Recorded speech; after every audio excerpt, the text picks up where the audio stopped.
Assalamualaikum warahmatullahi wabarakatuh. Bismillahirrahmanirrahim. Alhamdulillahirabbil alamin.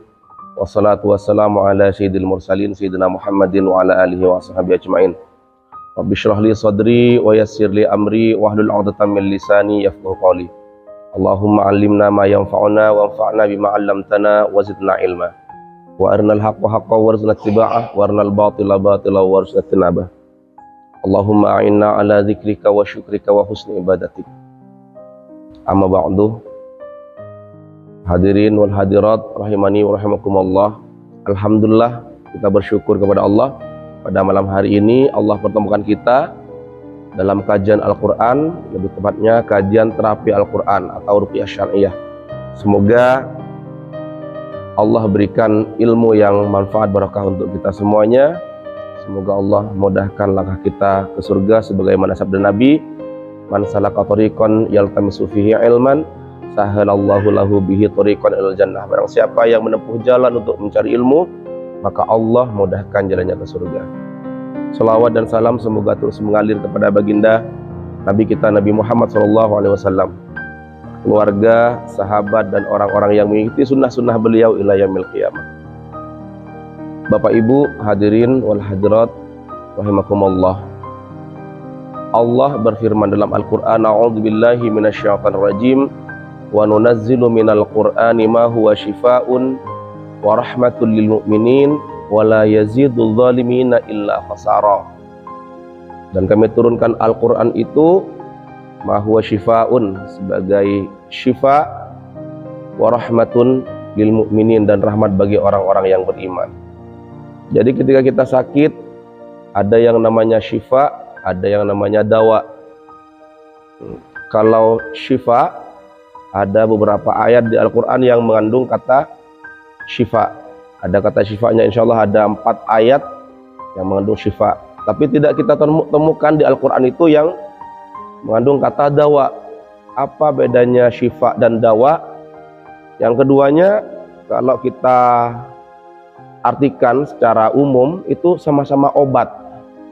Nah ternyata Bapak Ibu, Al-Quran itu syifa bukan dawa. Laisad dawa, bukan dawa. Jadi kalau dawa itu sifatnya seperti yang dibuat oleh pabrik, kemudian ada bahan-bahan kimia dan sebagainya, penghilang rasa nyeri, itu dawa. Nah Al-Quran ini syifa bukan dawa. Syifa itu ada, kalau kita lihat di terjemahan Al-Quran itu penawar, tapi saya lebih suka mengartikannya sebagai penyembuh.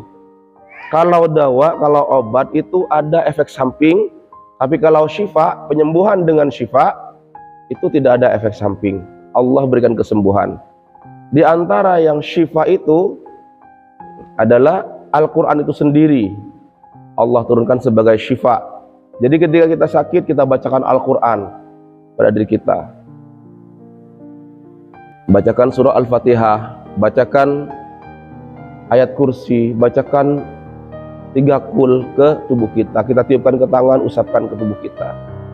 Bapak Ibu sekalian, dahulu ada seorang sahabat yang melakukan safar, melakukan perjalanan rombongan. Sahabat Sa'id Al-Khudri. Nah, sampai di suatu tempat di perjalanan, bertemulah dia dengan sebuah suku. Mereka sudah kehabisan bekal, kehabisan makanan, bertemu dengan sebuah suku.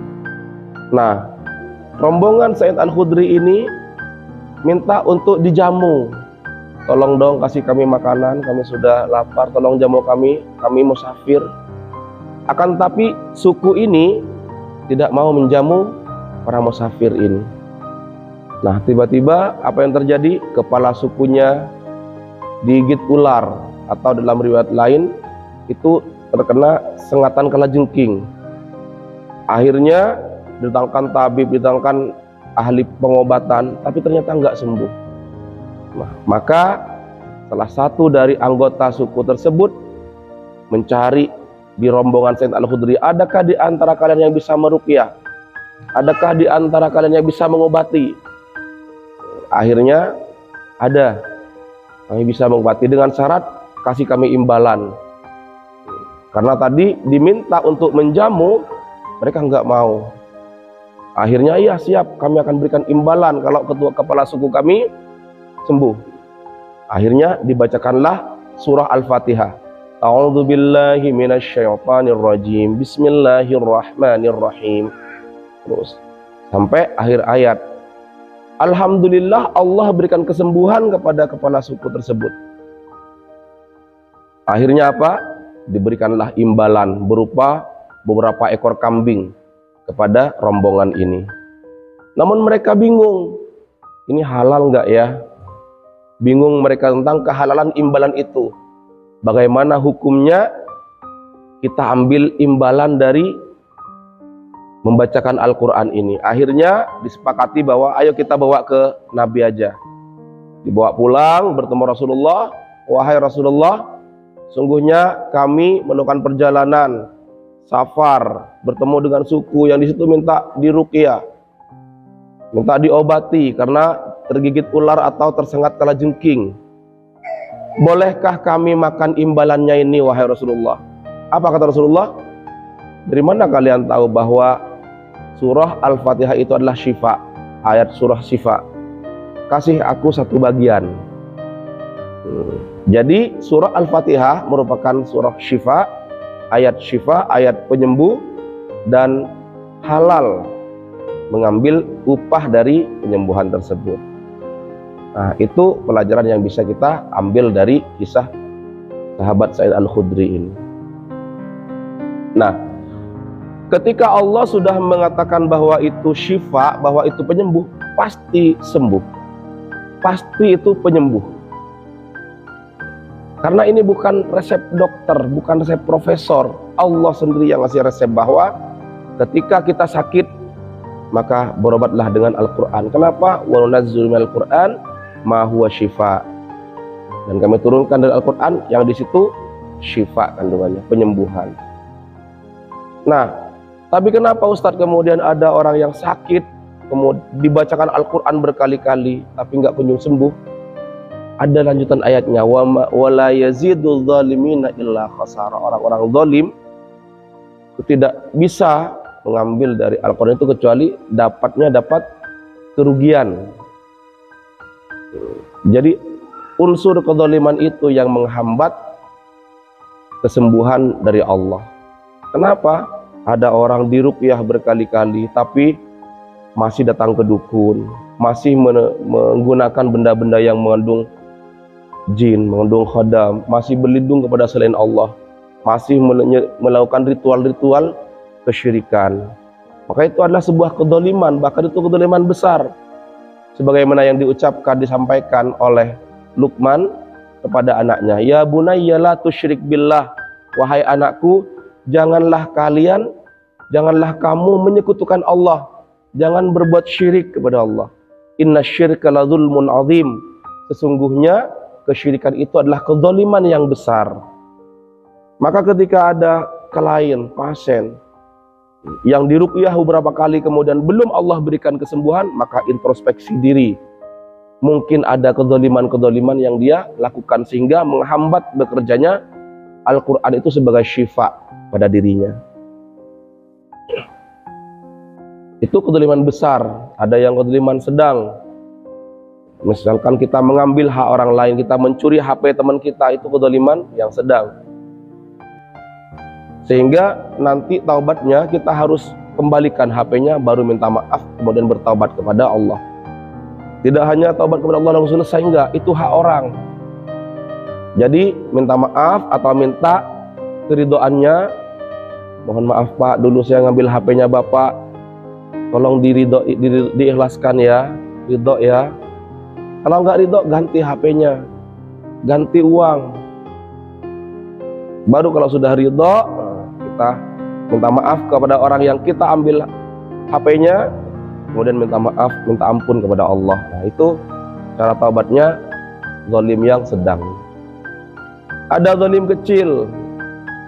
Zalim yang sifatnya kecil seperti apa? Menzalimi diri kita sendiri. Contohnya apa Ustadz? Misalkan kita masukkan makanan-makanan yang haram pada tubuh kita, zalim pada diri kita tuh.